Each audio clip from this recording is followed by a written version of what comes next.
Hello and welcome to a brand new Fast Talk as we chat amongst paddock folk about all things Formula One. And we have a stellar panel lined up for you today because the championship is a feisty affair and we think this one's going to be just as feisty. So let me go first to our commentator extraordinaire for Dutch TV, Ziggo Sport. It is Olav Mol. Olav, it's lovely to have you on the show.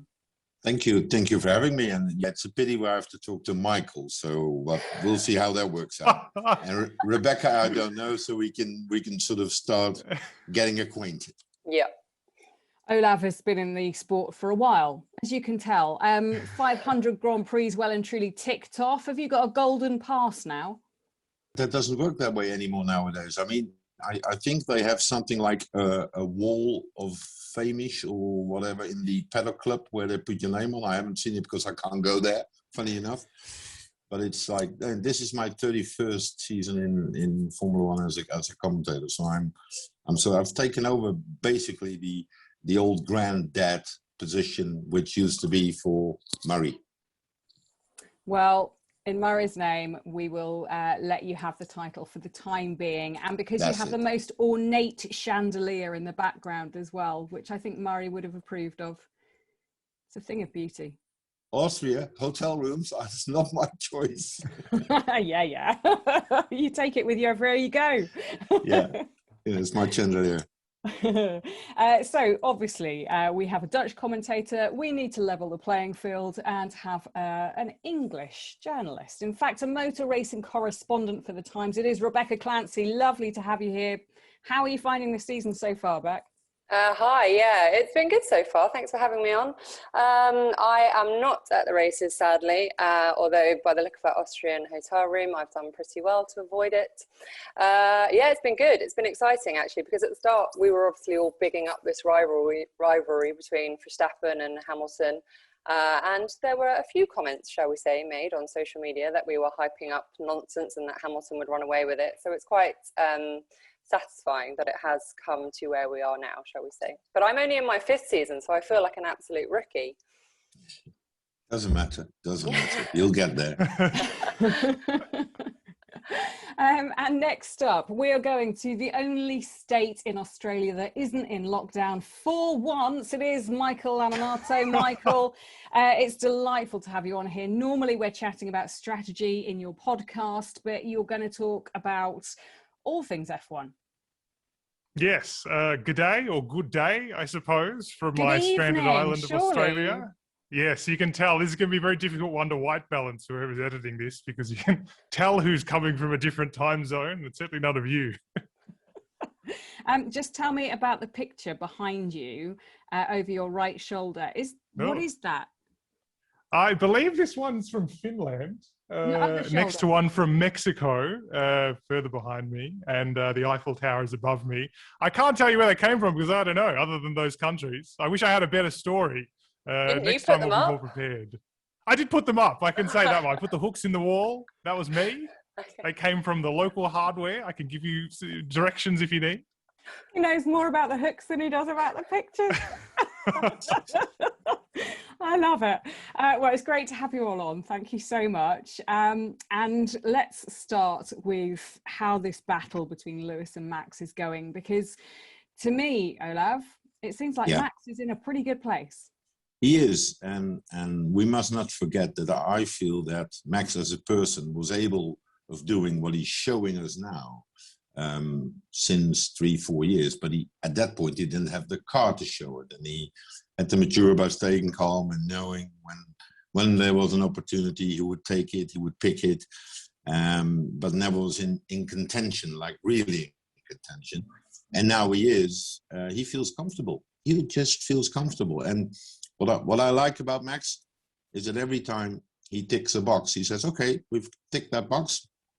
Put a line and start over again." It needs to be spot on again for the next race. He doesn't go like, looks like we have a better package, so that means we can relax a bit. And he keeps everybody on his toes, and that's what I like. I mean, unlike years ago, when he crosses the finish line or in an interview afterwards, he now realizes that it's not just him and the guys in the garage, but also all these people in the factory.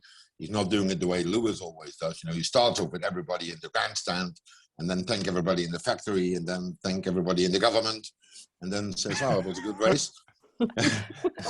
But there is a little change there in Max. He realizes that it actually is a team effort. Olav, can I ask you a slightly random question? Because you've talked about Max's maturity, which obviously comes with age as well. It's his 7th season, but he's still only 23.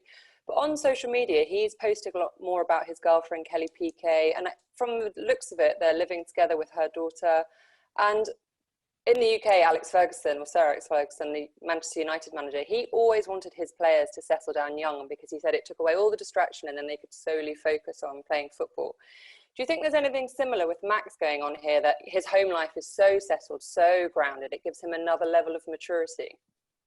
I wouldn't know anything about his personal life, to be honest, apart from the fact that I know that he's very happy that he has a solid place he calls home. That's the thing. And maybe that has to do also with the fact that his parents were divorced. So then you have to choose between things. So having your own home, place where you go back, talk with your friends, do whatever you like, scratch your knee whenever you like, scratch your ear whenever you like, and nobody moans about it. I think that helps. And I think because of that, it makes him calm. And I never met Kelly. And she apparently she was in a picture the other day when the ceremony was on. And I was going to the guy next to me. Who's that? He said, "That's Kelly." Oh, okay. Because I'm into racing. I'm into wheels and steering wheels and wings and everything. I don't really mind the side part. The idea that maybe it is a settled home life. Compare that to what, let's say, the old timers used to say, was that as soon as you had kids, you'd lose tenths of a second, right? Like maybe the idea is you got to have kids really young, like super young in Formula One, get it out of the way, and then you'll be right. That's what Fernando Alonso always said, wasn't it? Fernando was absolutely convinced that he would never settle down while he was a racing driver. Must be why he keeps racing, right? Must be why he had a bunch of girlfriends, because I live in Spain. I see Spanish television, and the other day there was a program, and I said to my wife, she's sort of good looking. And she said, yeah, that's one of Alonso's ex-girlfriends. And I thought, oh, okay, good enough. Nice music. Oh, very good music in the program. Fantastic music. That's what I always say. There's Olav telling us he's not interested in people's private lives, but yet he's clocked Alonso's girlfriend. Excellent. Yeah, my wife did. I didn't. She pointed out to me. I didn't have a clue, but I can tell you she is good looking. And this program is on an aisle, and she's walking around sort of, half cheeky. I can't imagine what kept you watching on. It's just bizarre to me. The music. It was the music. Just talk to me a little bit about if we see a more mature Max and someone who's now kind of having a very sort of stable approach to racing. How does that compare to Lewis Hamilton, who still hasn't settled down, who's now got a challenge on his hands for a world championship? He's got Roscoe, his beloved bulldog, who goes with him absolutely everywhere. Lewis is extremely mature. We know this. 36 years old now, absolute veteran of the sport. 7 world titles to his name. So I don't think maturity is an issue for him. We don't see him traditionally making mistakes. He doesn't get hot under the collar. His ability to read the percentages between risk and reward are like no one else's. So his judgment on the track is, second to none, really, in my opinion. Away from the track, he is exceptionally private. We know this. We see pictures of his dog, and that's about it. Every now and again, there might be a girl in the back of a picture, and we're all sort of scrambling around to be like, oh, has he got a girlfriend? What's going on? Trying to find out a bit more about his life. But that's the side that he keeps to himself, and that's absolutely up to him. And the way he lives his life, it seems to work for him. I was just watching actually earlier. He was doing a fan's question, and he was saying that it was really lovely actually, and he was just saying that the fan just asked him how he was. A very basic question, but quite a powerful question, and an important question given the year that we've all just had. And he just said, thanks so much for asking. Actually, it's been really tough. There's been some mental health, surrounding the whole year for all of us.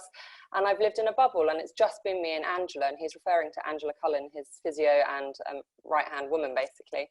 And the two of them have just been going around together. And I imagine that's been pretty tricky because, you know, he is quite a sociable fella. And we've seen him, you know, a couple of races ago between, I think it was France and the Styrian, he was in New York doing some work. So he does obviously get out, but, and he's had COVID as well.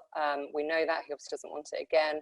So he does very much stick to his bubbles where possible. And so it has been a tricky year for him. And he hasn't, you know, as we talk about with Max, they're going home to his family life. He doesn't have that. He goes home to his dog, or, you know, the dog Ross goes at most of the races anyway, so they travel back together. But it doesn't seem to bother him that much at the moment. And I think he takes the, you know, as Michael was just saying, that the sort of old guard approach of he'll do that side of his life. And he talks to us about it. He says, you know, when I start racing, we say, you know, well, you'll end up being a pundit, won't you, like everyone else who's told us that they won't do it, and then they go on and do it.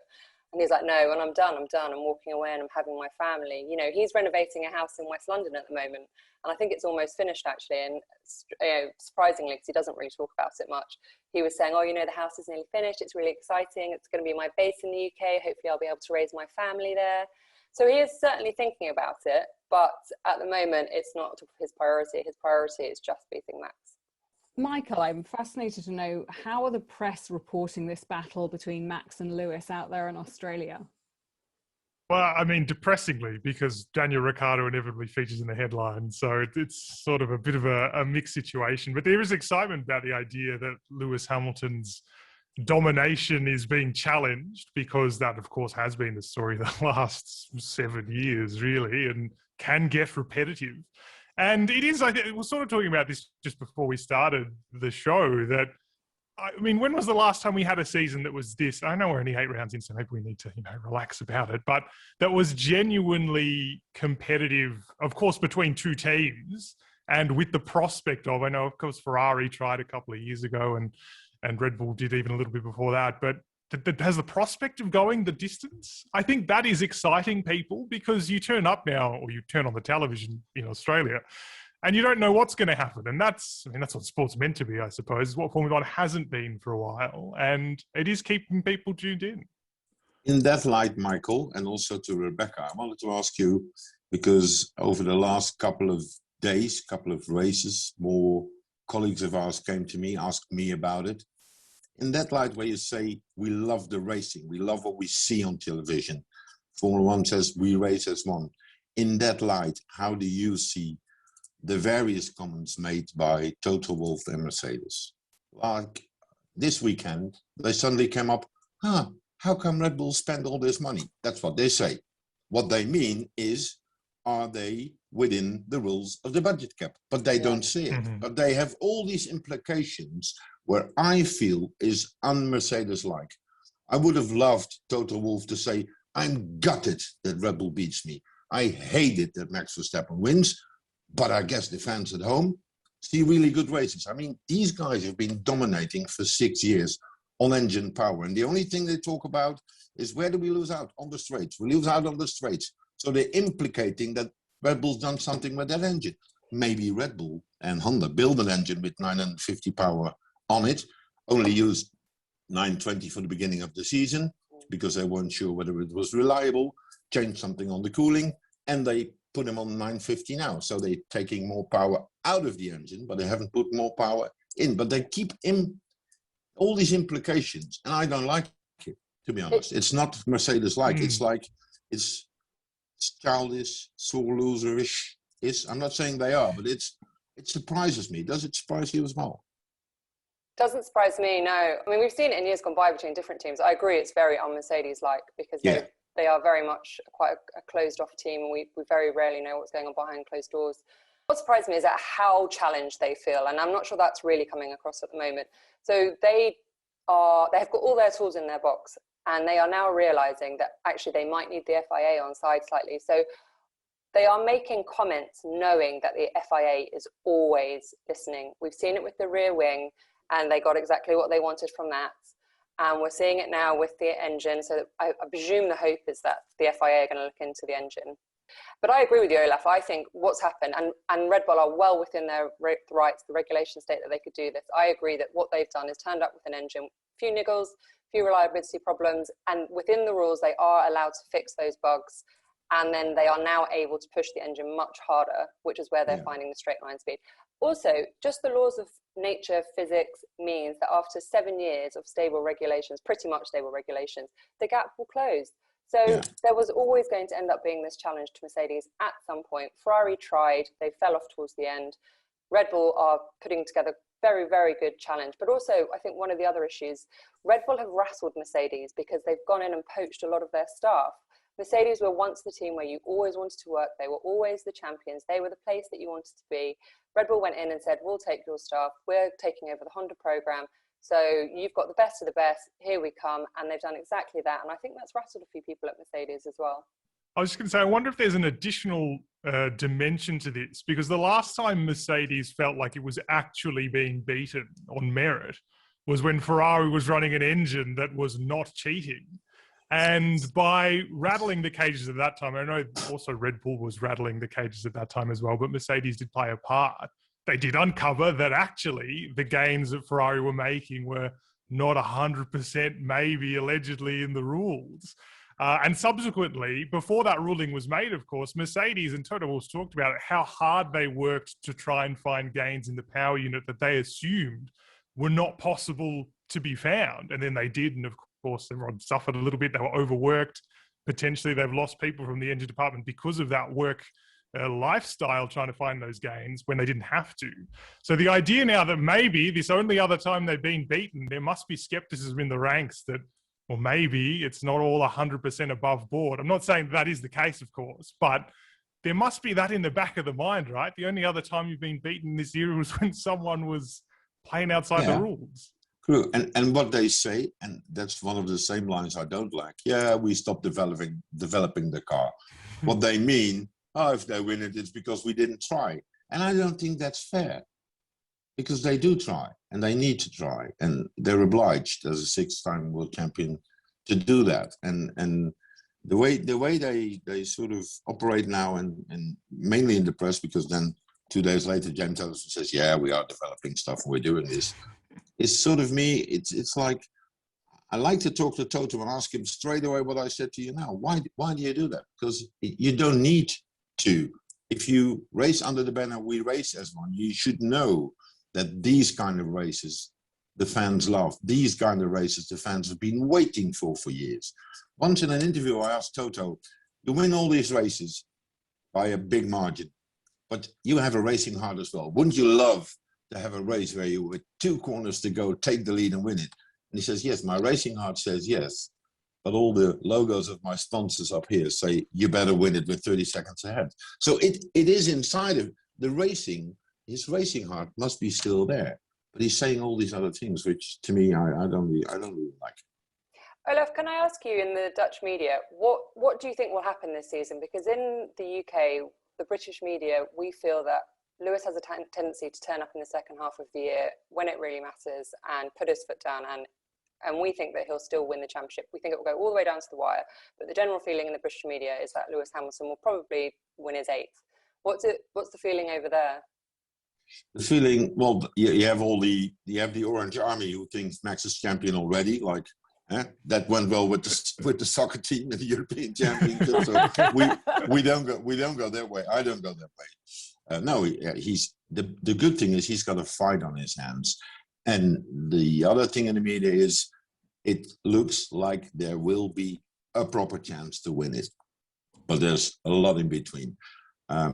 What I said this race, last race on Sunday, I said, to me, a key factor possibly will be Silverstone Grand Prix, although that's not a normal one because we have the qualifying race and everything. But if Red Bull come out on top at the Silverstone Grand Prix by a good margin, then I think they'll sort of take another important box for Mercedes to say, oops, now we're seriously. Because also the deficit they have is not about a tenth or half a tenth. It's like 2 tenths, 3 tenths, which in the old days, they just turned up their engine and they were 3 tenths ahead, and they can't anymore. So basically, I feel if a team has an advantage, no matter whether it's Red Bull or Mercedes or whoever, if you have that advantage, you don't lose out on it too quickly. And if it's true, what Toto says, that they are sort of half developing this car for this year, then they won't be able to make it up. Then Red Bull will stay ahead. Lewis won't allow them to stop developing, will he? There's no way he won't be pushing for more upgrades to the car. But surely the decision's fundamentally been made, right? Like, even if it's not, they haven't stopped in the way that Toto Wolff has sort of suggested is the case, the wind tunnel time's been converted at this point, surely. Yeah. I mean, we are halfway through the year at this point, even if we're not halfway through the season. I don't know that he really gets to choose. I know it's not that easy to just switch the program, and obviously they've drawn up the schedule for this year. They're saying about 2022. But if he's sat there demanding, they've got to be looking at even small, going back to the computers and, you know, some CAD drawings, or they've got to be looking at something, surely. I don't quite believe that they're not going to have spent the last 3 days sat in front of a computer trying to work out what they can possibly do to bring change. I agree with you. I think something very strange is happening at Mercedes, and whether it's just the fact that they're rattled and haven't been challenged and put under this kind of forensic spotlight for so many years, or whether there's something more fundamental going on. I don't know, and I'm trying to get to the bottom of it, as are we all, I'm sure. But certainly the differing of opinions between James Allison and Toto Wolff about whether they are or are not developing the car anymore, these throwing stones and accusations, as you say, Olav, to be more than usual, and they're shouting very loudly about what everybody else is doing. It seems to me a little bit unsportsmanlike and un-Mercedes-like, because Mercedes have always held themselves to such high account. I don't know if they're covering themselves in glory, Beck, by actually bringing all these things to the attention and kind of having this very open spat with F1. No, I don't think I don't actually think it looks great for the sport when you've got the world champions out there complaining constantly about their competitors, and Red Bull turn around and say, look, they can say what they like, they can do what they like, we're just going to focus on what we're doing, and it's obviously working for them. And then Mercedes come out with all these accusations, or what we're perceiving to be accusations is obviously worded very carefully. So it's not a great look for them, and they're definitely getting a bit tetchy about it. But I mean, there is a lot of instability within Mercedes at the moment. And, you know, just look at, aside from having mentioned about the engine, look at Lewis Hamilton's contract. So every week, every race, Lewis has a contract going. Okay, so he's just told us that they've started. Toto tells us that the works, that, you know, the talks, they're very chilled out, that it's fine, it's going to go ahead. Speculation now that we'll have a contract before the summer, which I think absolutely has to happen, because this is causing yet another distraction for the team. And Red Bull have got Max Verstappen signed up until the end of 2024, so they can just sit back and watch and say, look, you do what you want.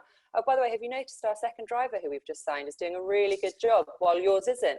So, you know, if you two just want to keep going around in circles and, oh, have you sorted out Bottas's contract yet? Oh, no, we'll just leave you to do that, because I think we'll probably sign Perez for another year. You know, this all adds to the tension between the teams. And within the paddock, you know, we've all spent plenty of time within the paddock. We know that Toto Wolff and Christian Horner have a mutual respect for each other, shall we say, professionally, but they don't like each other. And they don't even particularly pretend to hide it either. And so actually what's happening now is that that's coming to the fore a bit more, and we're getting to see that a little bit more. And, you know, they don't mind throwing sticks at each other. And it makes it more interesting. You know, we're talking a lot more about what's going on off the track than what's, as well as what's on it. Obviously, that's very interesting. So it's just a really interesting time at the beginning. And with great timing, Jen, you know, you're involved with the Netflix documentary. More and more people are watching F1, so it's great for the sport. And it's great for us. It keeps us in a job. Spot on. That is spot on. We like it. Yeah, I was going to say, I feel like it's, I mean, okay, maybe you can say, you know, maybe by the end of the year, depending on how the championship pans out, Mercedes won't look super polished if they've been throwing these little grenades and nothing comes of them. But I mean, I think it's great. Like, that's the human element, right? Like, these guys are under pressure and they're squirming a little bit, and as a result, they're kind of having a crack at other people, and maybe that works out, maybe that boosts morale, maybe it doesn't. Like, it's so easy to criticize Formula One for being too robotic. And while it's, you know, it would be great, of course, they'd all love close racing, and we'd love to just end every race with everyone shaking hands and going, yes, very good race, a very entertaining Grand Prix. But on the other hand, I think it's great that you have at the end of the race people hating losing and getting a bit snarky at one another. I think that is the human element coming through. And I feel like if we criticize it now when we lack that element in seasons that are dominant, we'll be missing it again. I reckon this is great. And unfortunately for you, Daniel Ricciardo is no part of this discussion.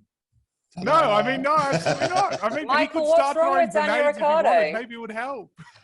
Yeah, talk to It might us make the car about it. faster. It might make the car faster. Yeah, I mean, look, the car's pretty fast. Lando's doing pretty good. Right. We're pretty happy here in Britain with Lando. Yeah, yes. Look, you've got a backup driver in case Lewis doesn't turn up one weekend. That's always. Hey, we've got two backup drivers. We've got two actually. You have two. We're pretty happy over here. Sorry, Michael. The shame about the Mercedes power unit, wasn't it? But I never thought you'd say that. But look, it's McLaren were fastest through the speed trap in the Styrian Grand Prix. When they could get the car through the speed trap. They must be cheating, like Red Bull. No, it's look, with Daniel, it's confusing. I mean, from the Australian perspective, the way it's sort of being received here is, I mean, there are a couple of different ways it's being received. Some people are having PTSD flashbacks from the way Sebastian Vettel dealt with Mark Webber, and I think they're sort of convulsing over that. And I think that's the wrong way to take it because it's a very different situation. And some people, I think, have realised that actually Daniel's been in the sport for a decade now, and obviously Lando's in only his third season, and it feels a little bit like a premature twilight to his career, which is not the case. But I think some people are taking it like that and feel like the ship has sailed on this one. But look, his struggles are obviously much more severe than any other drivers that have changed teams, or in Fernando Alonso's case has come back to the sport. But I mean, I think there are enough signs that we shouldn't be despondent about it. There are enough signs in the last 2 or 3 races that it doesn't feel as though, this is it. This is the end of his career. It's come to nothing at McLaren. In fact, there were some parts of the Austrian Grand Prix, before lap 7 in particular, when, you could see that he was starting to get to grips with the car. The qualifying is going to take longer, clearly, because that's when he struggles with this car at their most severe, when you're putting it on the limit. But it will be interesting to see how he does approach the rest of the season, because, I mean, it's redundant to say Lando Norris has a head start now. It's over almost, considering the advantage he has there, but it's about building that up to the end of the year to bounce into next season now. Yeah, so he's got 2 fights, and the one fight is getting closer to Lando, and the other fight is, when he does that, is getting closer to the other teams, because so far you can say, in Daniel's way, it's rather disappointing. True? Yeah, oh, absolutely. But at least he can say that McLaren is faster than Alpine. So at least it's got that in his back pocket, I guess, having made that correct decision. But in the grander scheme of things, it is a step back, isn't it? If the step was towards the title, he personally, despite the car, has taken a step back from last year. I mean, his stocks were so high at the end of 2020, and I mean, he's dealing with it well. I think he's the guy to deal with it well. He's got the right psychology for it. I think that's one real positive from the Red Bull program, is that you tend to have the psychology for it if you make it. It's just about putting that into practice now. At least he's got a very long season to do it with. Yeah, still 15 races to go. Daniel Ricciardo's got good people around him as well. That means. Daniel Ricciardo's got very good people around him as well, though, hasn't he? You talk about his psychology, but he has surrounded himself. He's got the 2 guys, and obviously Michael's a school friend, and Blake he knows from his Red Bull days. So, and the 3 of them are quite a close unit. When we get to the end of the Daniel Ricciardo chapter, however it is to end, I feel like that's what will be gained from leaving Red Bull in the first place. People will inevitably ask this season, should he have left Red Bull Racing if in fact they're on a championship winning season, because obviously that's like a sliding doors moment, right? But what he gained from becoming independent is tightening that network and becoming a different kind of driver, a driver who was free from the place he grew up, if you like. He's likened it to that coming of age story, hasn't he? So that is one certain positive, if that's going to be the question asked for him this year, if Max wins the title. But I mean, look, it's all in his hands at this point. But he left Red Bull for the right reasons, didn't he? Like, Max was the #1 driver, so even if Max fights the championship, Daniel Ricciardo was never going to, let's be honest. And he must know that in the back of his mind. Oh, absolutely. I mean, that's the thing. You need to have a team that's your team. There's no question about that. But inevitably, I mean, it's the question Fernando used to get when he left Ferrari, is that, do you regret considering he ended up in McLaren, which was terrible? But, I mean, he was right to say at least that as long as they're not winning titles, and what difference does it make? He only wants to win titles. So, I think that does make sense. But also, nice guys don't become world champions. I sometimes try to name 5 nice guys who became world champion. I started with Jenson Button, Damon Hill, then I start to think, and if you think the other way around, there need to be a-holes every now and then, and they can be. Max can be that, Lewis can be that, Senna could be that, Prost could be that, Mansell could be that, all of them. I mean, but nice guys generally don't get championship. Mark Webber never got a championship because he's a nice guy. Daniel Ricciardo will never become champion because he's too much of a nice guy. Ocon, too much of a nice guy. In my opinion, those type of guys, they lack that part of where they sort of do that if it's necessary. I don't know if that applies to Daniel. He's obviously a very nice guy, but nice guy doesn't translate into the car, does it? You know, I don't think the nice guy carries into the car. And, you know, in terms of the finishing move, if you like, the move I think Valtteri Bottas, for example, lacks, is not the case with Daniel. I feel like he's the guy who gets the job done in the car. If he doesn't win a world title, I don't think it's going to be because he's too nice. But I mean, look, that's. I just look at history. I just look at history. He doesn't nice feel guys. like look, that's true. I think your trend, you're right. Like that's the trend. But then you've also named some drivers who were nice guys who won the title. So it's sort of self-defeats. Yeah. But Danny Rick doesn't feel like he's the honey badger this year, does he? Has he lost the edge slightly? Or is it just the car he's struggling with the car? Isn't it? I mean, the honey badger element's the feeling on the brakes at the end of the day. And it even took him quite a while to get that at Renault. So I don't think it's an attitude problem or a psychology problem. It really is a physical problem, if you like. I think it really is just a matter of getting to grips with that.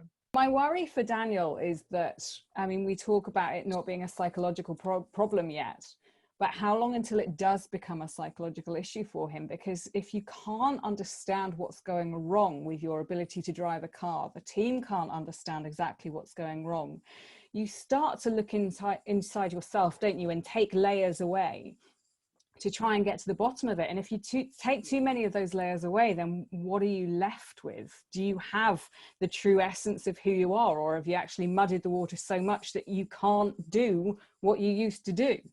The first sign of the team trying to help him will be give him a new chassis, because that always ticks off a box. It did with Bottas. So if he's struggling and he can't pinpoint it out, give him a new chassis. So that means you got a new flat line, a new zero line, and go from there. Apart from the psychological effect that comes into your system, but as soon as McLaren gives him a new chassis, you know that they've talked more about it than they're willing to tell us.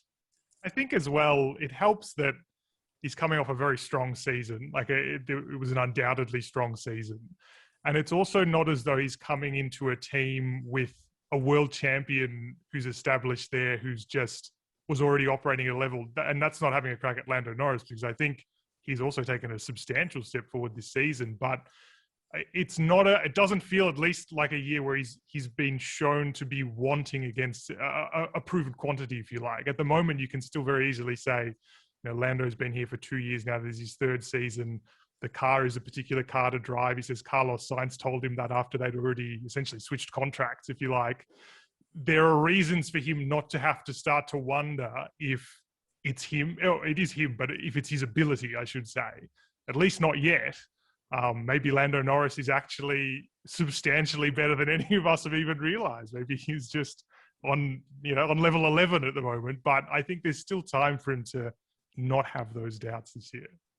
Okay, let's move on to talk about the Australian Grand Prix. Whilst we've got you, Michael, I think the world would be really keen to come to Australia in November. I, for one, please invite me, because we'll all love it. But what are the chances of it actually happening? I'd love to give you an answer, but I can't even tell if I'll be allowed out of my house next week. It's like, the short-term attitude or the horizon for anything in Australia is very shallow. What I do know is that if it happens, it won't, it's pretty obvious to say it won't look like Australian Grand Prix in the past. There'll be rules around it. I think the most likely situation which it happens will be almost like an Abu Dhabi 2020 kind of situation, a very bubble kind of thing where people are transported to and from the hotel. Everyone will have to be vaccinated, obviously, which will probably be more than other people in Australia vaccinated. But it's too hard to say. You know, it's a combination of health and politics and money, of course. And it's just impossible to say. But I know that they're working really hard to try and get it happen, because not only, I mean, people who run the Grand Prix here want to run a Grand Prix, it's their job, and they haven't done it for a while. But also, hosting an international event is, of course, a big sign that things are getting back to normal. And after the 18 months we've had here, and are continuing to have here, it's, of course, a morale booster and all that kind of thing. So if it can happen, it will, but I don't know if it can. But there's one thing in your favor. Look back where Europe was 3 months ago and where Europe is now. And in that case, time could be in your favor, because 3 months, a lot can happen in 3 months. And maybe that will be your favor. I would be very happy if we go there. We do a double. Huh? Let's do a double. One weekend. And I love it. I'd love to do it. Because if we have to go there anyway, I mean, going I'd there rather for go one for race. 2 weeks than one. There you go. Yeah. 2 weeks hotel quarantine, 2 weeks for the race. They are very eager for that tarmac to be used. They're very excited about the tarmac at the Grand Prix.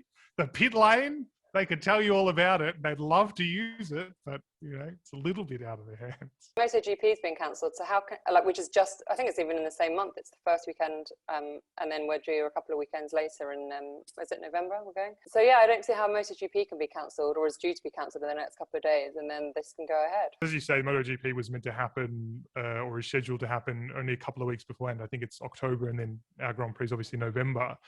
And without knowing, of course, what the situation for quarantine and immigration and all that kind of stuff is, that puts a lot of pressure, those two events in such a small period of time, on, let's say, the health infrastructure. Doubly so when Phillip Island is relatively remote. It's not that close to the city. So the operation there, again, would be completely different to a race in Melbourne where we already have quarantine hotels set up. So I can imagine why it would be more difficult to run a motorcycle Grand Prix down there.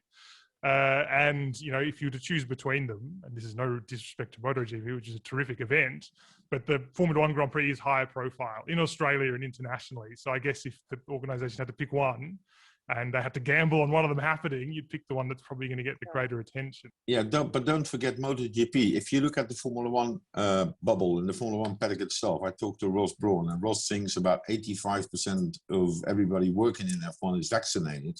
In MotoGP, you have these Moto3 guys who are 13, 14, 15, 16 years old, and they're not even close to getting vaccinated. So I feel that is one of the problems MotoGP has, because they've also cancelled their Japanese round. And I still think that if the Olympics go on, Formula One will go to Japan, because by that time we will be the complete, say like that, vaccinated circus which can travel around the world. I know everybody's got a lot to do in preparation for the next race, which is, of course, another Austrian Grand Prix.